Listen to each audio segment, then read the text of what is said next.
Hi, I'm Steve Clemons, and I have a question. With neither side willing to negotiate, is the Ukraine war becoming a forever war? Let's get to the bottom line.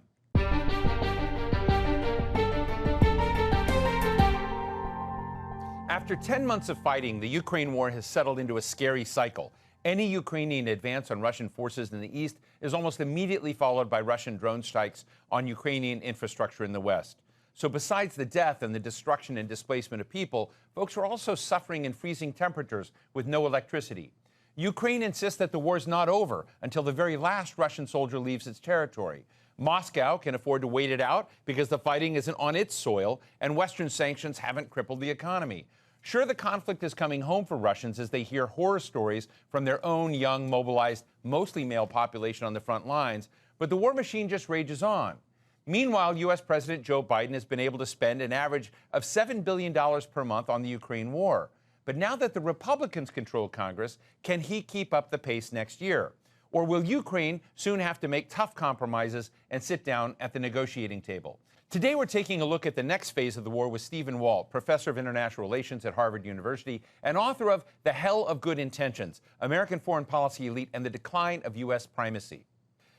Steve, it's so great to be with you again. This is always a tough discussion. I want to tell people none of us take what's going on lightly, but I'm very happy to be talking to Dr. Walt today about what history tells us at moments like this. What should we be thinking about that maybe we're afraid to talk about where the Ukraine war is going, Steve?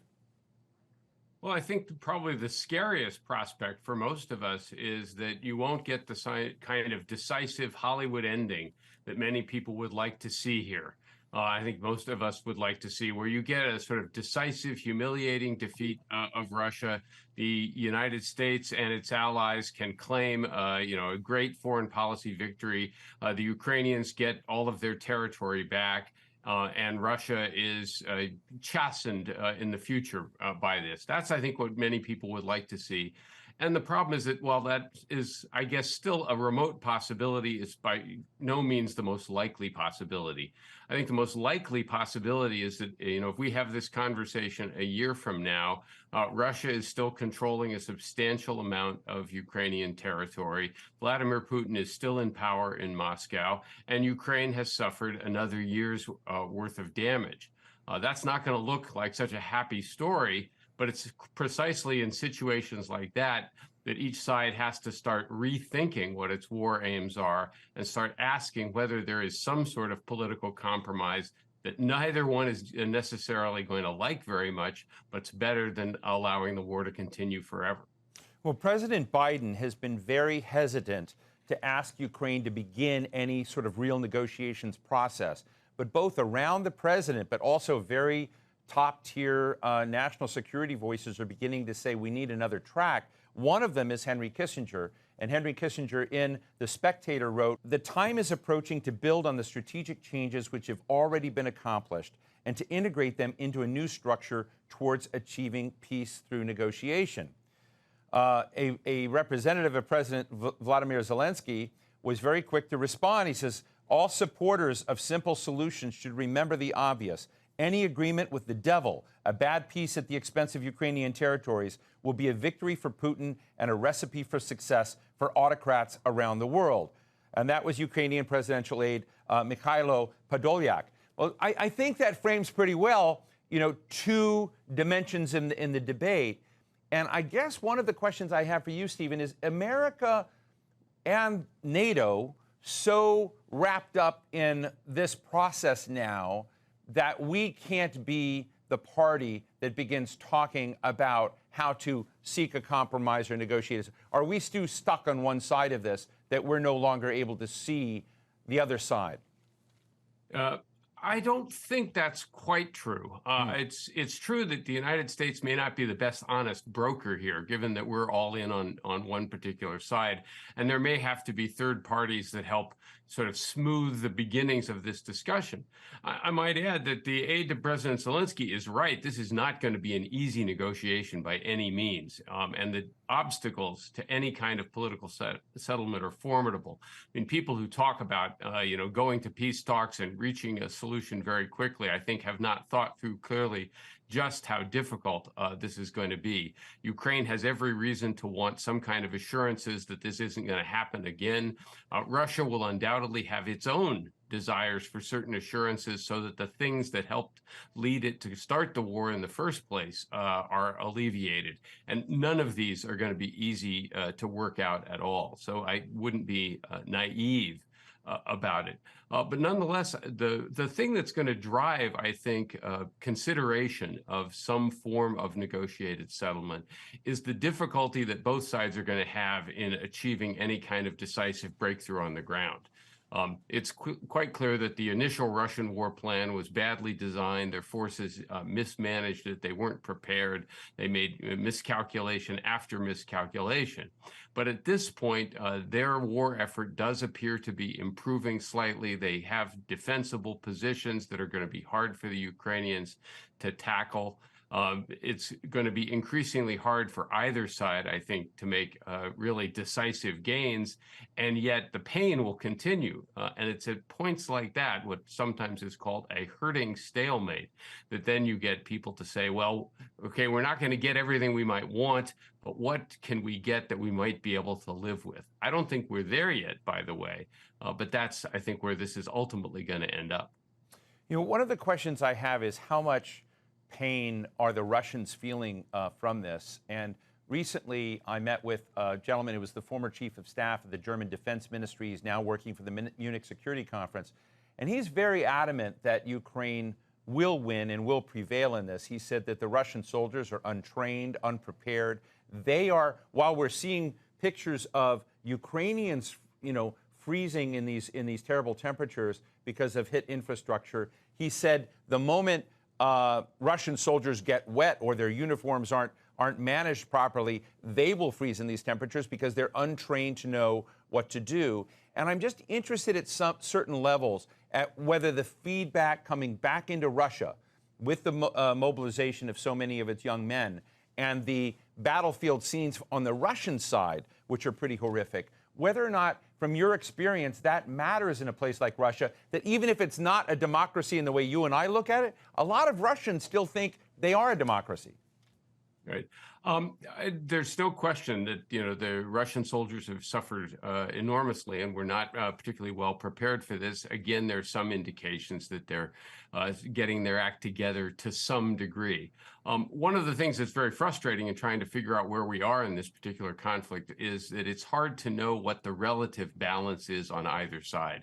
I think we tend to get more upbeat reports from what's happening on the Ukrainian side. It's hard to get numbers on exactly what Ukrainian losses have been. We hear a lot about how badly the Russians are suffering. We don't hear as much about what's happening on the Ukrainian side, apart from the civilian suffering that Ukraine is going through. And that makes it really hard to know exactly what the balance of forces likely to be.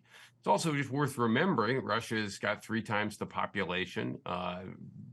Putin's mobilization has brought 300,000 more soldiers into the meat grinder. How well prepared they're going to be, how well they'll be able to fight, remains to be seen, it seems to me. But again, the Russians at this point are fighting on the defensive, and they have devoted an enormous amount of effort over the last few months to building defensive positions in some key areas. Whether that will be enough, again, we don't know yet.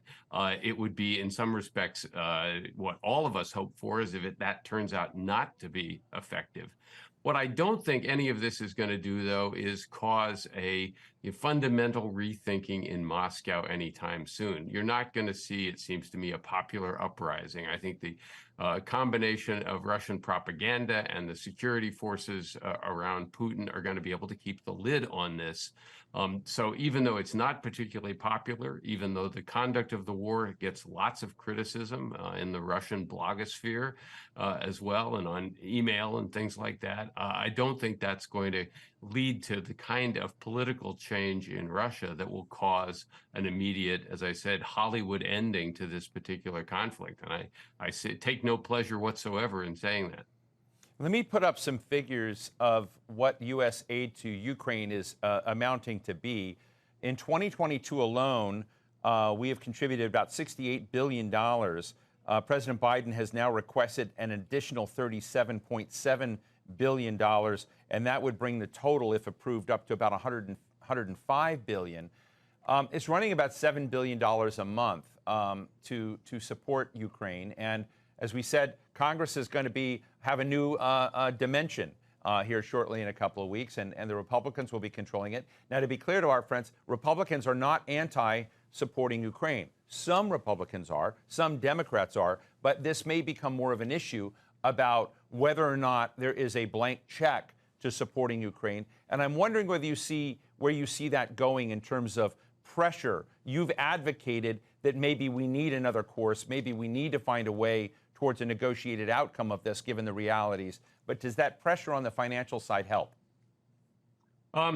Well, I don't think you're gonna see a congressionally mandated cutoff anytime soon. I think the Congress will give the Biden administration what it wants, at least for the next few months. So I don't think that's going to be an issue. I do worry about the fact that even with the best will in the world, it may be somewhat more difficult for the West, to include the United States, to provide the levels of support that they've been able to sustain up until now. And that's in part because we've simply drawn down a lot of our own ammunition stocks to provide it to the Ukrainians. So even if we want to keep supporting them at the level we have, that may be hard to do. It's sort of the military equivalent of a supply chain problem. But the thing that I think worries me the most is that we still don't have a completely effective counter, and may never get one, to the attacks the Russians have been making on Ukraine's civilian infrastructure, and especially its power grid. That kind of damage, if it eventually were to bring down the Ukrainian power grid, is a true catastrophe. And again, it's not just undermining Ukrainian morale. At that point, you really have a situation where millions of Ukrainians might end up having to flee the country, which is already an issue for them. So there are things that could happen in the next few months. Again, I hope they do not, which worry me greatly, and are somewhat independent of the billions of dollars up or down that the United States is able to provide. Both your article that appeared recently in Foreign Policy magazine, I highly recommend it to people, it's called The Perpetually Irrational Ukraine Debate, but also Henry Kissinger's article in The Spectator, both out very recently, kind of raised this broad issue that where we're going right now isn't going to work. And to Kissinger's point, he said in World War I, which was a fight about a lot of things, a fight about morality, a fight about alliances, essentially the United States at that moment in World War I eventually became someone who could come in from the side and begin trying to do something different. Is there anywhere, you're famous in Arab-Israeli talks. Is there an Oslo out there? You can't use Oslo anymore because they're now in NATO, I guess. But I mean, is there a force out there that could come by way and begin becoming part of the scene, set the stable, set the dinner, bring the parties together, and begin talking about potential alternative outcomes? I don't think so. When the war initially broke out, I thought that the country that might be able to perform a role like that was actually China. That it had influence with Russia, it had a reasonably good standing with the Ukrainians, it wasn't actively involved in the fight, and that Xi Jinping could represent himself as an independent mediator just trying to bring peace and score some great diplomatic points if he were able to pull that off. I think the Chinese response, which has been to sort of tacitly lean in support of the Russians, has now removed them from that role, and they're not really interested in playing this. I don't think there is a third party now that can essentially come in, grab each side by the scruff of the neck and say, okay, you're going to make a deal. It's too politically fraught for the Biden administration to try and play that role. I don't think Turkey, although it's played a mediating role on some minor issues connected with the conflict, but it's not in a position, doesn't have the leverage to produce the kind of deal. And ultimately, this will come down to the two sides deciding that they are better off reaching some kind of an agreement. I don't know what form that agreement would take. And that will, as I said earlier, involve an awful lot of complex bargaining over where lines are going to be drawn, the repatriation of prisoners, reconstruction aid for Ukraine, the whole issue of Ukrainian neutrality, which is one of the reasons the war started, assurances from the Russian side that they're not simply going to rearm and start this up again a few years down the road, et cetera. There's an enormous number of issues that would have to be thrashed out here. And perhaps the best one could hope for is a genuine armistice that doesn't necessarily end the quote unquote conflict, but puts each side in a position where they don't want to resume things. A number of people, I think Gideon Rachman in the Financial Times, have recently raised the Korea example. There's still no peace treaty ending the Korean War, fought for 3 years from 1950 to 1953, but we have had an armistice that has held ever since then. And something like that, but fashioned appropriately for the specific circumstances of Ukraine, might be where we end up here. Well, of course, the Korean War in part depends upon the trigger of U.S. soldiers deployed there, in part, including, the likelihood of a nuclear potential, option would come there. So that's a sort of scary scenario to begin thinking about. But I think on another side of it, I've been trying to ask myself, for the United States and NATO, and I've been around a lot of officials recently who are just absolutely adamant that Russia cannot be given another permission slip, as some people said it was given after the invasion and annexation of Crimea, that its expansion activities are one, and troubling in parts of Eastern Europe was something that needed a signal back. Otherwise, if you don't respond, then this problem will become a larger one. Do you think there's logic in that argument? I understand the logic, but I'm not persuaded by it. The idea is that if somehow Russia gets anything out of this, even permanent control of Crimea, that we've somehow rewarded aggression. We've somehow given them a free pass. And I think if you look at the damage that's been done to Russia and been done to the Russian military, it's quite clear that this is a strategic defeat for Russia, even if they extract some kind of Pyrrhic victory in some kind of final settlement. I mean, if you just consider what this has done to the Russian economy, what it's done to the Russian military, what it's done to Russia's global reputation, Europe permanently weaning itself off of Russia oil and gas, Russia being largely cut off from the most sophisticated forms of Western technology or forced to smuggle them in. This is going to have long-term negative consequences for Russia. In other words, they're paying an enormous price for the decision that Vladimir Putin made. So even if they were to extract some set of concessions at the end, preserve some control of Crimea or other parts of what was originally Ukrainian territory. Again, not something I would like to see happen, but if that were to happen, they have paid an enormous price for it, and I don't think Putin would be eager at any point in what's left of his life to replay this kind of experiment again somewhere else. The international community has, in fact, taught the lesson that aggression really does get penalized, and it really doesn't pay, even if, again, there's some kind of compromise deal that ends the war. You and I have discussed China before, and China as a much more serious geostrategic challenge to the United States and allies. What do you think China is learning from this lesson? Are they seeing an America and a NATO that are willing to engage more deeply than they had, or are they seeing us trapped in a strategic, pit that we can't extract ourselves from? Well, I'm sure there are a range of Chinese interpretations of what's going on here, but I think there are several lessons they ought to be drawing. One is that even, sophisticated or well-prepared militaries sometimes screw up. And in fact, elaborate military plans don't always go the way you expect them to. So that suggests a conventional military assault on Taiwan, which would be difficult in the best of circumstances, is something they ought to really not consider, or at least not assume would go smoothly. That's lesson number one. Lesson number two is the one you alluded to, that in fact, the international community tends to respond very vigorously to acts of unprovoked aggression.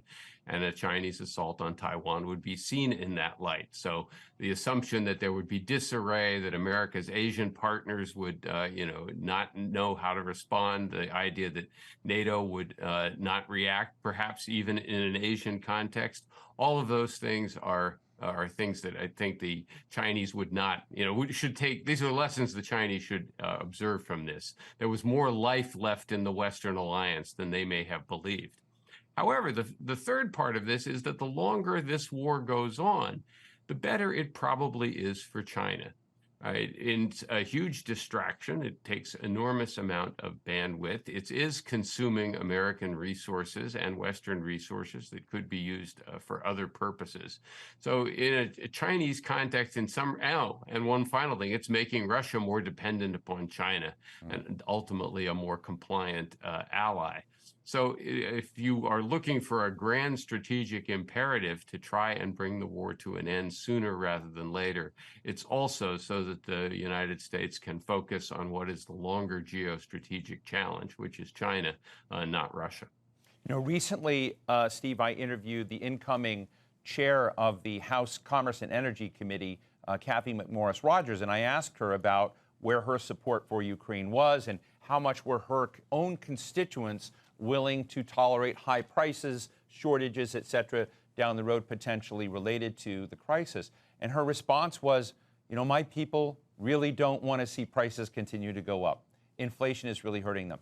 And she's still, of course, sympathetic and empathetic on the Ukraine front, but it raises the interesting question of what the future is going to look like. We're seeing, a global food security crisis. We're seeing energy weaponized. We're seeing authoritarianism, populism, et cetera, in reaction to some of these. How messy a year or a couple of years do you see ahead as a result of a crisis like this one? Well, as you know, there's been some good news on the inflation front, at least here in the United States, less so in other parts of the world. So that's something we may hope, continues. But I think you've put your finger on what is a real problem now if we do end up with a stalemate in Ukraine. And that is, it's one thing to get people in other countries to make sacrifices in the short term if they think those sacrifices are going to pay off. It's much harder to get people to continue to make the same sacrifices when it appears to be kind of open-ended, that this is not ultimately going to get resolved anytime soon. Are we going to have to do this for years, 2, 3 years, 4 years? I mean, you and I saw this same problem with the so-called forever wars in Afghanistan and Iraq. Even when there's public support initially for them, if you don't have the prospect of success down the road, it's much harder to get people to continue to pony up. And then it makes it even worse, of course, if conditions at home become more difficult.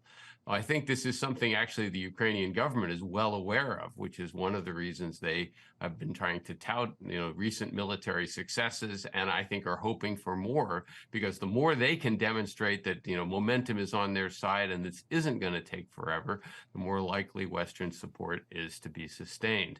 The difficulty is, I think, the military challenge for them is actually going to get harder, not easier in the future. And then the domestic considerations that you just raised are going to kick in more powerfully.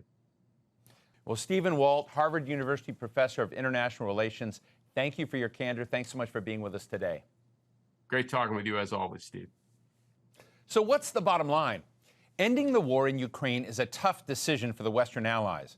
They feel that they didn't do enough in 2014 when Russia annexed Crimea, and that kind of gave Russian President Vladimir Putin a permission slip, in my view, to try to roll over the rest of the country.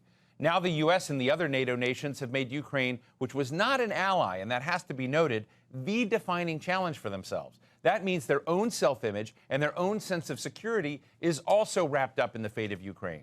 But how long will Americans accept to pump money and weapons into this cause? If it becomes a forever war, American and European support is bound to wither.